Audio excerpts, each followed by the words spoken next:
Bismillahirrahmanirrahim. Assalamualaikum warahmatullahi wabarakatuh. Alhamdulillah wassalatu wassalamu ala rasulillah, amma ba'd. Pada kesempatan kali ini kembali kita akan menceritakan sebuah kisah yang penuh dengan pelajaran yang harus kita ambil, yakni sebuah kisah ketika Abu Hanifah rahimahullahu ta'ala, salah seorang imam mazhab yang sangat terkenal dalam sejarah Islam, berdebat dengan orang-orang ateis yang ada pada zamannya. Jadi pada waktu itu beliau masih berguru kepada salah seorang gurunya yang bernama Hammad. Abu Hanifah pernah bermimpi aneh pada waktu itu. Jadi Abu Hanifah ini bermimpi melihat seekor babi yang menggerogoti batang pohon. Lalu kemudian tiba-tiba sebatang dahan kecil melengkung kemudian memukul babi itu dengan sangat keras, sehingga babi itu pun berlari menjauh sambil dia berteriak. Kemudian babi itu berubah menjadi seorang manusia yang duduk di bawah pohon dan dia sedang beribadah. Abu Hanifah karena beliau kebingungan apa makna atau tafsir dari mimpinya tersebut, dia pun bergegas untuk pergi dan bertanya kepada gurunya, yakni Hammad. Hammad pada waktu itu ternyata sedang bersedih. Abu Hanifah kemudian bertanya kepada gurunya, "Mengapa Anda bersedih?" Pada saat itu Hammad bercerita bahwasanya beberapa orang ateis, sekali lagi kita ingatkan bahwasanya ateis ini merupakan sebutan bagi orang-orang yang tidak percaya adanya Tuhan. Jadi orang-orang ateis memiliki keyakinan bahwasanya alam semesta ini tercipta dengan sendirinya. Jadi mereka berkeyakinan bahwasanya tidak ada campur tangan Sang Pencipta dalam hal penciptaan alam semesta.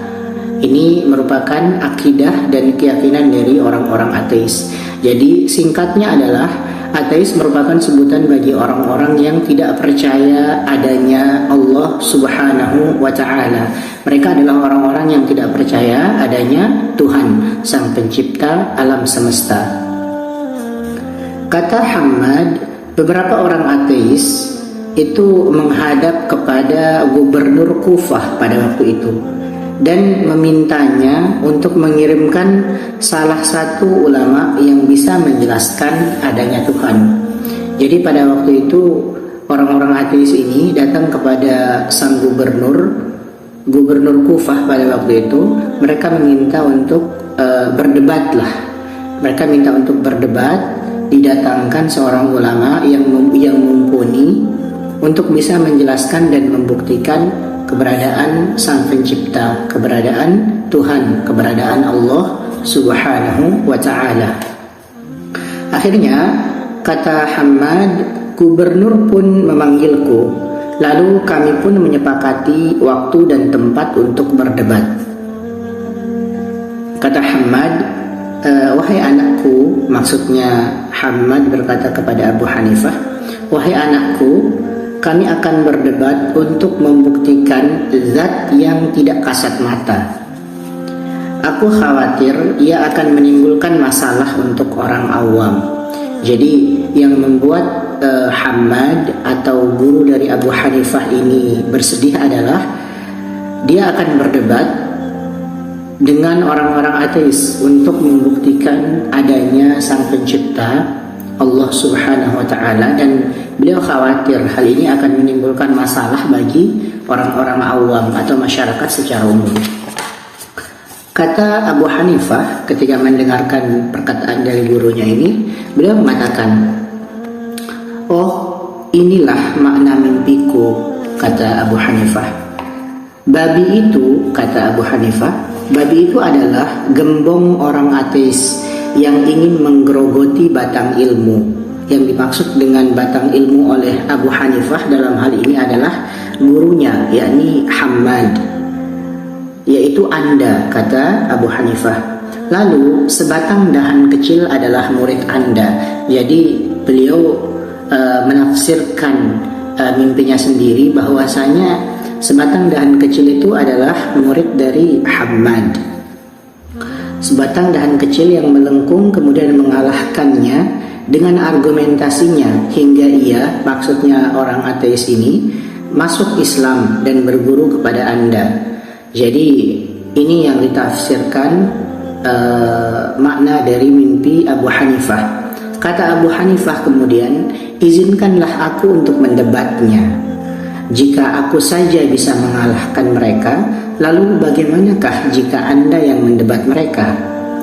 Dan bila mereka mengalahkanku, aku adalah santri yang junior. Dan andai Anda yang mendebat mereka, pasti Anda akan mengalahkan mereka. Jadi singkatnya, Abu Hanifah kemudian meminta izin kepada gurunya, yakni Hammad, agar diberikan izin untuk berdebat dengan orang ateis itu. Abu Hanifah berargumen bahwasanya jika Abu Hanifah saja bisa mematahkan argumentasi mereka, bisa mengalahkan mereka dalam hal berdebat nanti, beradu argumentasi, maka tentu saja gurunya yakni Hammad akan lebih bisa lagi untuk mengalahkan mereka dalam hal argumentasi. Dan kata Abu Hanifah, jika seandainya saya dikalahkan oleh mereka, maksudnya jika seandainya Abu Hanifah kalah berdebat dengan mereka, maka saya hanyalah seorang santri yang junior. Artinya beliau mengatakan beliau masih santri atau murid yang junior. Dan jika seandainya Hammad, yakni gurunya, yang berdebat dengan mereka, tentu saja Hammad pasti akan mengalahkan mereka. Akhirnya kata gurunya, semoga Allah subhanahu wa ta'ala memberkahimu. Jadi Abu Hanifah pun diberikan izin untuk mewakili gurunya, yakni Hammad, untuk berdebat dengan orang-orang ateis itu. Akhirnya Abu Hanifah pun berangkat untuk menemui gembong orang ateis itu dan kawan-kawannya. Kemudian sesudah mereka berhadap-hadapan sesuai dengan waktu dan tempat yang ditentukan, Abu Hanifah berkata kepada orang-orang ateis itu, guruku, yakni maksudnya adalah Hammad. Kata Abu Hanifah, guruku Hammad bin Abu Sulaiman terlalu mulia untuk datang ke sini guna menjelaskan masalah-masalah yang sejelas ini. Untuk itulah dia mengirimku, murid termudanya, untuk berdebat dengan kalian.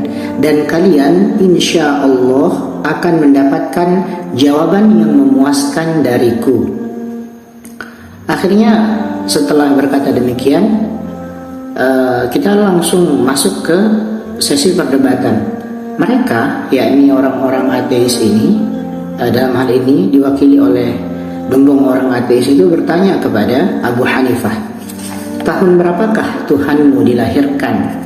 Abu Hanifah kemudian menjawab dengan menukilkan ayat Al-Quran, yakni surat Al-Ikhlas ayat yang ketiga, yakni A'udzu billahi minasy syaithanir rajim.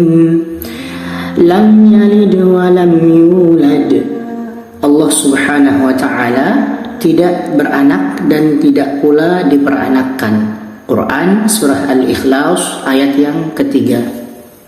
Abu Hanifah membawakan surat Al-Ikhlas ayat yang ketiga untuk menjawab pertanyaan dari orang-orang ateis tadi. Abu Hanifah mengatakan Allah subhanahu wa ta'ala, Allah azza wa jalla, tidak dilahirkan dan tidak punya orang tua. Kitabnya yang telah mengatakan, yang artinya, yakni ayat yang kita bacakan tadi, artinya Allah subhanahu wa ta'ala tidak beranak dan tidak pula diperanakkan, yakni Al-Quran surah Al-Ikhlas ayat yang ketiga. Orang ateis ini kembali bertanya, sejak kapan Tuhanmu ada? Kata Abu Hanifah, Allah subhanahu wa ta'ala ada sebelum segala sesuatu ada. Orang-orang ateis ini kemudian meminta pembuktian. Mereka bertanya, apakah kamu bisa memberikan bukti dari dunia nyata untuk menjelaskan masalah ini. Kata Abu Hanifah sambil menjawab pertanyaan mereka dengan cara balik bertanya kepada mereka. Abu Hanifah bertanya, angka berapakah sebelum angka 4? Kata mereka, angka 3. Abu Hanifah kembali bertanya, sebelum angka 3, angka berapa? Kata mereka, angka 2. Abu Hanifah kembali bertanya, sebelum angka 2, angka berapa? Mereka menjawab, angka 1. Abu Hanifah kembali bertanya, sebelum angka 1, angka berapa? Kata mereka, tidak ada. Abu Hanifah kemudian menjelaskan, jika angka 1 saja tidak didahului oleh sesuatu pun, lalu bagaimana dengan zat yang maha satu, yang maha tunggal, yang hakiki, yaitu Allah Subhanahu wa ta'ala? Dia adalah zat yang terdahulu, tidak ada yang mendahului keberadaannya. Jadi orang-orang ateis ini meminta pembuktian. Bagaimana pembuktiannya dalam dunia nyata? Ketika misalnya Abu Hanifah mengatakan bahwasanya tidak ada yang mendahului keberadaan Allah Subhanahu wa ta'ala, maka Abu Hanifah memberikan contoh, yakni pada angka 1, di mana angka 1 tidak ada angka yang sebelum angka 1. Kata Abu Hanifah, dalam hal angka 1 saja tidak didahului oleh angka sebelumnya, maka ini adalah makhluk. Ini adalah contoh dalam hal makhluk dalam dunia nyata. Maka bagaimana lagi dengan Khaliq atau Sang Pencipta? Artinya adalah dalam dunia nyata beliau memberikan contohnya seperti itu untuk memberikan jawaban bahwasanya dalam akidah Islam tidak ada yang mendahului keberadaan Allah Subhanahu wa ta'ala. Jadi dialah yang maha tunggal, yang maha dahulu, dan tidak ada satupun dan tidak ada sesuatu pun yang lebih dahulu daripada dia, yakni dari Allah Subhanahu wa ta'ala. Kemudian mereka kembali bertanya, orang-orang ateis ini kembali bertanya, kemanakah wajah Tuhanmu menghadap? Abu Hanifah kembali balik bertanya kepada mereka, seandainya kita menyalakan lampu di tempat yang gelap, kemanakah cahayanya berpendar? Kata mereka, cahayanya berpendar ke semua arah. Jadi cahaya lampu itu akan menerangi semua arah. Kata Abu Hanifah, bila cahaya buatan saja berpendar ke semua arah, lalu bagaimana dengan cahaya langit dan bumi? Kata Abu Hanifah rahimahullahu ta'ala. Jadi pertanyaan Abu Hanifah ini sekaligus sebagai jawaban atas pertanyaan mereka. Lalu mereka bertanya lagi kepada Imam Abu Hanifah, jelaskanlah hakikat Tuhanmu kepada kami. Apakah Tuhanmu itu keras seperti besi, atau cair seperti air, atau gas seperti asap dan uap? Kata Abu Hanifah, pernahkah kalian duduk di samping orang yang sedang sakaratul maut? Kata mereka, pernah. Kata Abu Hanifah, sebelumnya dia berbicara kepada kalian, lalu dia membisu. Sebelumnya dia bergerak, kemudian dia diam. Kira-kira apakah yang mengubahnya? Kata mereka, karena ada roh.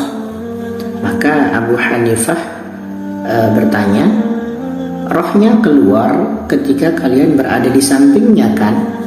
Kata mereka, iya tentu saja.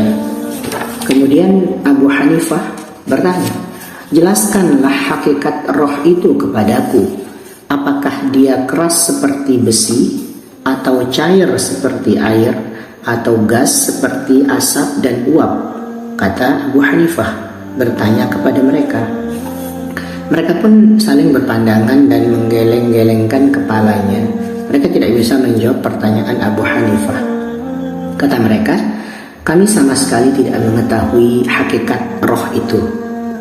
Kata Abu Hanifah, roh yang makhluk saja kalian tidak bisa mengetahui hakikatnya, lalu kalian menyuruhku untuk menjelaskan hakikat Tuhan.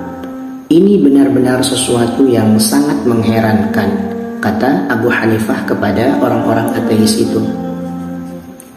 Jadi Abu Hanifah menjelaskan bahwasanya banyak hal-hal atau banyak makhluk yang itu tidak bisa digambarkan hakikat dari makhluk itu. Ya contoh kecilnya saja misalnya angin. Angin ini bisa dirasakan oleh kita sebagai manusia, bisa dirasakan oleh binatang, bisa dirasakan oleh hewan. Akan tetapi ketika kita ditanya bagaimana sebenarnya bentuk angin itu, bagaimana hakikat dari angin itu, hakikat bentuk dari angin itu, maka kita tentu saja tidak bisa menjawabnya. Kenapa? Karena kita tidak bisa melihat hakikat bentuk dari angin itu sendiri. Akan tetapi kita bisa merasakan eksistensi atau keberadaan dari angin itu. Contoh yang lain misalnya seperti yang Abu Hanifah contohkan, roh ini kita benar-benar tidak tahu bagaimana hakikat dari roh itu, akan tetapi kita merasakan eksistensi atau keberadaan dari roh itu. Ini adalah beberapa contoh yang dalam hal makhluk saja, beberapa makhluk yang Allah Subhanahu wa ta'ala ciptakan itu kita tidak bisa menjelaskan bagaimana hakikat dari bentuk dari makhluk itu. Misalnya tadi roh, angin dan seterusnya, ada perasaan rasa sakit, rasa sedih dan seterusnya. Jadi banyak makhluk-makhluk Allah Subhanahu wa ta'ala yang kita sendiri tidak tahu bagaimana hakikat bentuknya. Kata Abu Hanifah, yang makhluk saja tidak bisa kita mengetahui hakikat bentuknya, lalu bagaimana lagi dengan Sang Pencipta Allah Subhanahu wa ta'ala? Kenapa? Karena kita tidak pernah melihat Allah Subhanahu wa ta'ala, akan tetapi kita bisa merasakan eksistensi keberadaan dari Allah Subhanahu wa ta'ala melalui eksistensi atau perwujudan dari banyak. Kita bisa melihat dari dalil-dalil Al-Quran maupun hadis-hadis Nabi Sallallahu Alaihi Wasallam yang sahih, dan juga tentu saja dengan memperhatikan makhluk-makhluk ciptaannya, dengan memperhatikan alam semesta. Semuanya ini merupakan sebuah pelajaran dan menunjukkan eksistensi atau keberadaan dari Sang Pencipta Allah Subhanahu wa ta'ala. Lalu mereka bertanya lagi, di manakah letak Tuhanmu? Kata Abu Hanifah, andai kita mengisi sebuah gelas dengan susu, apakah ia mengandung lemak? Kata mereka, tentu saja iya. Kata Abu Hanifah, di manakah letaknya? Kata mereka, dia tidak punya tempat tertentu, tapi tersebar di seluruh bagiannya. Kata Abu Hanifah, lemak yang makhluk saja tidak punya tempat tertentu di dalam susu, lalu kalian menyuruhku menunjukkan tempat Tuhan. Ini benar-benar sesuatu yang menakjubkan, kata Abu Hanifah. Jadi ketika misalnya kita merujuk kembali kepada beberapa dalil Al-Quran maupun hadis-hadis Nabi Sallallahu Alaihi Wasallam yang sahih, kita dapat melihat bahwasanya ketika orang-orang bertanya, Aina Allah, di mana Allah? Maka dengan tegas dalam ayat-ayat Al-Quran dan dalam hadis-hadis Nabi yang sahih, Nabi Shallallahu Alaihi Wasallam itu dikabarkan bahwasanya Allah Subhanahu Wa Taala fis sama, di atas langit. Dan dalam ayat-ayat yang lain misalnya dikatakan Ar-Rahmanu 'alal arsyistawa, yang Maha Rahman, maksudnya Allah Subhanahu Wa Taala itu bersemayam di atas arsy. Bagaimana caranya? Maka kita tidak tahu. Tapi yang jelas ketika kita ditanya Aina Allah, di mana Allah, maka kita menjawab sesuai dengan apa yang Allah Subhanahu wa ta'ala kabarkan dalam Al-Quran, dan sesuai dengan apa yang Nabi Sallallahu Alaihi Wasallam kabarkan melalui sunnahnya, melalui hadis-hadisnya yang sahih, yakni bahwasanya Allah Subhanahu wa ta'ala fis sama, di atas langit, yakni Allah Subhanahu wa ta'ala Ar-Rahmanu 'alal arsy istawa. Allah Subhanahu wa taala bersemayam di atas arsy. Bagaimana caranya beristiwa? Allahu alam. Kita tidak ada penjelasan hal itu dari Al-Quran maupun dari hadis-hadis Nabi yang sahih. Kita hanya dikabarkan bahwasanya Allah Subhanahu wa taala di atas langit, maka kita mengatakan Allah Subhanahu wa taala fis sama, di atas langit. Dan Allah juga mengabarkan dalam Al-Quran bahwasanya Allah bersemayam di atas arsy, maka kita mengatakan Allah Subhanahu wa taala istiwa atau bersemayam di atas arsy-Nya yang mulia. Lalu mereka bertanya kembali, orang-orang ateis ini kembali bertanya kepada Abu Hanifah, kalau segala sesuatu telah ditentukan sebelum alam semesta ini diciptakan, lalu apakah yang dikerjakan oleh Tuhanmu sekarang? Abu Hanifah menjawab, dia, maksudnya Allah Subhanahu wa ta'ala, memperlihatkan beberapa perkara dan menyembunyikan beberapa perkara lainnya, mengangkat sekelompok manusia dan menjatuhkan sekelompok manusia lainnya. Abu Hanifah lalu membawakan surah Ar-Rahman ayat yang ke-29 yang artinya, setiap waktu dia, maksudnya Allah Subhanahu wa ta'ala, dalam kesibukan. Ar-Rahman ayat ke-29. Mereka kemudian bertanya kembali, jika untuk masuk surga ada permulaan, tapi mengapa ia tidak punya akhir dan tidak punya penghabisan? Abu Hanifah kemudian menjawab, penghuninya kekal di dalamnya. Maksudnya adalah penghuni surga itu kekal di dalamnya. Bukankah angka itu memiliki permulaan dan tidak memiliki akhir? Jadi beliau menjelaskan bahwasanya ketika mereka bertanya, ketika kita masuk surga itu ada permulaannya, ada awalnya, tapi kenapa justru kita kekal di dalamnya, tidak ada akhirnya? Abu Hanifah lalu mengatakan bahwasanya penghuni surga itu kekal di dalamnya, dan beliau memberikan analogi angka saja itu punya permulaan.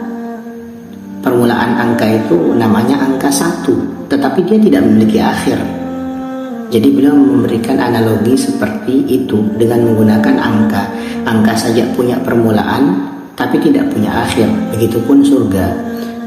Surga itu punya awal tapi kekal selamanya, tidak punya akhir. Kata mereka bertanya kembali kepada Abu Hanifah, di surga itu kita makan, tapi mengapa kita tidak buang air kecil dan juga tidak buang air besar? Kata Abu Hanifah, aku, kalian, dan seluruh manusia tinggal selama 9 bulan di rahim ibunya, makan dari darah-darahnya, tapi ia tidak buang air kecil dan juga tidak buang air besar. Ini merupakan sebuah jawaban yang sangat telak bagi mereka. Mereka kemudian bertanya kembali, mengapa kebaikan surga itu terus bertambah bila diinfakkan dan mustahil untuk habis? Abu Hanifah menjawab, beliau memberikan contoh. Beliau berkata, di dunia Allah Subhanahu wa ta'ala telah menciptakan ilmu yang bertambah karena diinfakkan, dan setiap kali kalian menginfakkannya maka ia bertambah dan tidak berkurang. Jadi ilmu itu ketika semakin kita mengajarkan ilmu, maka ilmu itu semakin bertambah dan tidak berkurang. Beliau memberikan analogi itu. Mereka kemudian bertanya kembali, buktikanlah kepada kami bahwa Allah Subhanahu wa ta'ala itu ada. Syaitan diciptakan dari api, tapi mengapa ia disiksa dengan api? Keburukan dan kebaikan telah ditakdirkan untuk manusia, tapi mengapa ada pahala dan kenapa ada siksa? Abu Hanifah kemudian menjawab, Abu Hanifah menjawab, beliau berkata, untuk menjawab ketiga pertanyaan kalian ini, aku membutuhkan alat. Kata mereka, silahkan pakai alat yang kamu inginkan. Abu Hanifah lalu mengambil batu bata dan memukulkannya dengan sangat keras ke kepala gembong orang ateis hingga ia menjerit minta tolong. Gubernur Kufah pada waktu itu yang melihat kejadian itu langsung menghampiri dan memprotes apa yang telah dilakukan oleh Abu Hanifah. Jadi Abu Hanifah diberikan teguran oleh Gubernur Kufah pada waktu itu karena beliau memukul gembong ateis itu dengan batu bata dan memukulnya juga dengan sangat keras gitu. Abu Hanifah kemudian menjelaskan. Beliau berkata, memukul dengan dari tanah adalah sarana untuk menjelaskan jawaban. Jadi ini luar biasa ya, Masya Allah, bagaimana kecerdasan dari para ulama kita, para ulama ahlus sunnah, dari kecerdasan dari Imam Abu Hanifah. Beliau kemudian menjelaskan, manusia diciptakan dari tanah dan batu bata juga terbuat dari tanah. Mudah-mudahan kamu sekarang paham bagaimana tanah disiksa dengan tanah.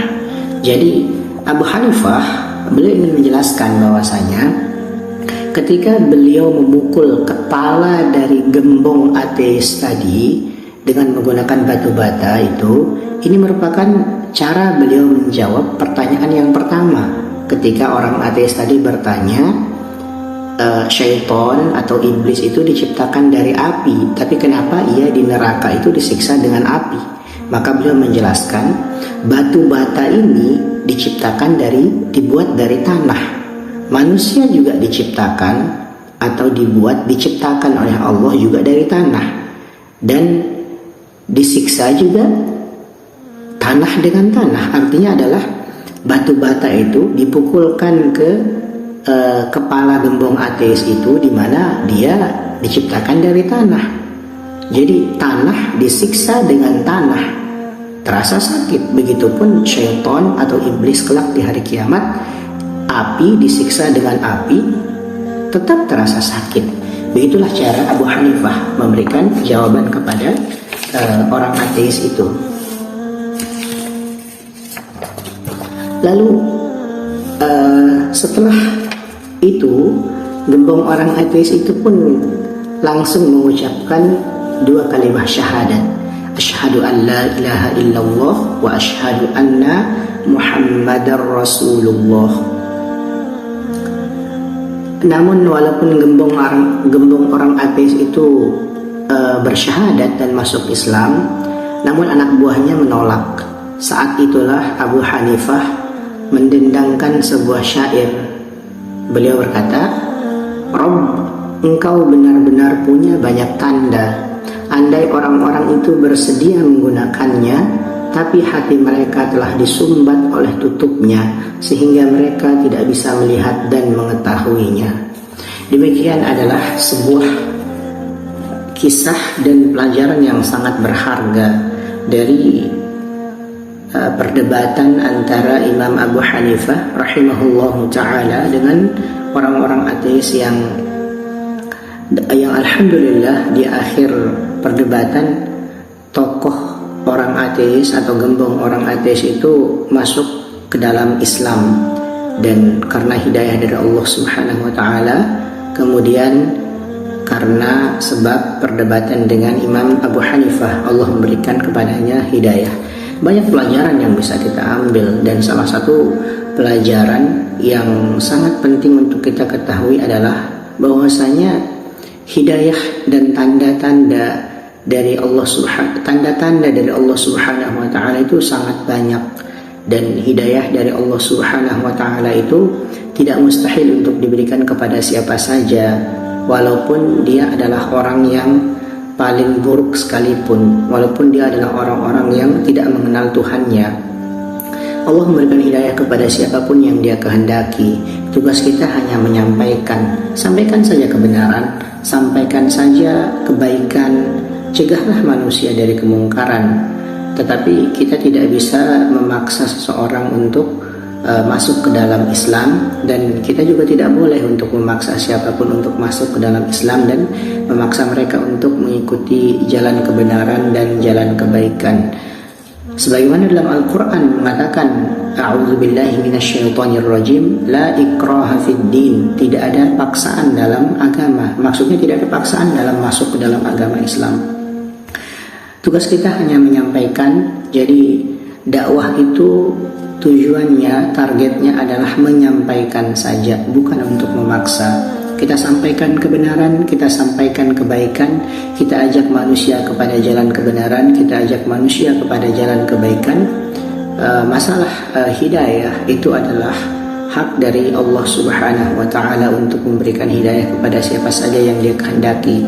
Dan ini menunjukkan bahwasanya bagi manusia-manusia, orang-orang yang mau berfikir tentang tanda-tanda kebesaran Allah Subhanahu wa Ta'ala, bagi manusia-manusia yang mau berfikir tentang bukti-bukti eksistensi dan keberadaan dari Allah Subhanahu wa Ta'ala, maka Allah Subhanahu wa Ta'ala akan memberikan jalan hidayah kepada mereka.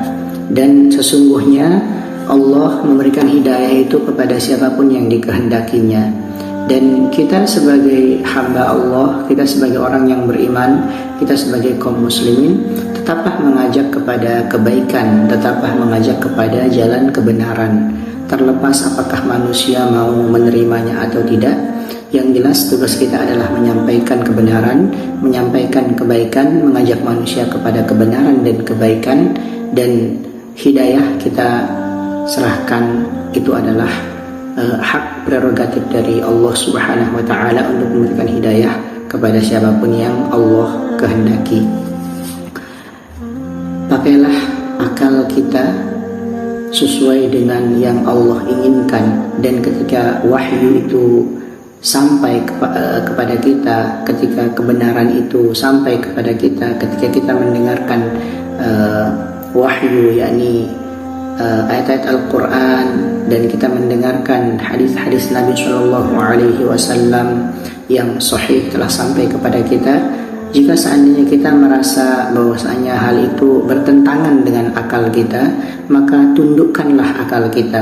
Kita harus meletakkan wahyu itu di atas akal kita. Jadi kita harus tundukkan akal kita, dan kita harus berjalan dalam kehidupan ini dengan mengikuti wahyu yang Allah Subhanahu wa Ta'ala telah risalahkan, telah berikan kepada Nabi Muhammad Sallallahu Alaihi Wasallam. Jadi ketika misalnya kita mendapati ada ayat Al-Quran ataupun ada hadis-hadis Nabi Sallallahu Alaihi Wasallam yang sahih, yang kita merasa bahwasanya ayat-ayat itu ataupun hadis-hadis itu kita merasa itu belum masuk dalam akal kita, maka saran saya adalah tundukkanlah akal kita. Kita harus tahu bahwasanya akal kita itu terbatas kemampuannya. Akal kita itu terbatas kemampuannya. Tundukkanlah akal kita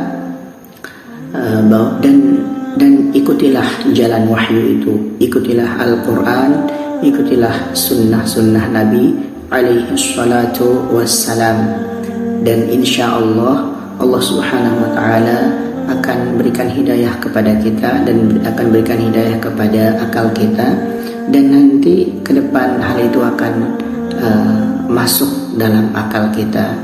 Dan intinya adalah ketika akal itu digunakan dengan semestinya, dan akal itu kemudian kita gunakan dengan sebaik-baiknya, maka Allah Subhanahu wa Ta'ala insya Allah akan memudahkan kepada kita untuk menerima kebenaran itu, sebagaimana gembong orang ateis tadi menerima kebenaran Islam ketika kemudian akalnya dia gunakan dengan sebaik-baiknya. Demikian, subhanakallahumma wa bihamdika asyhadu an la ilaha illa anta astaghfiruka wa atubu ilaik.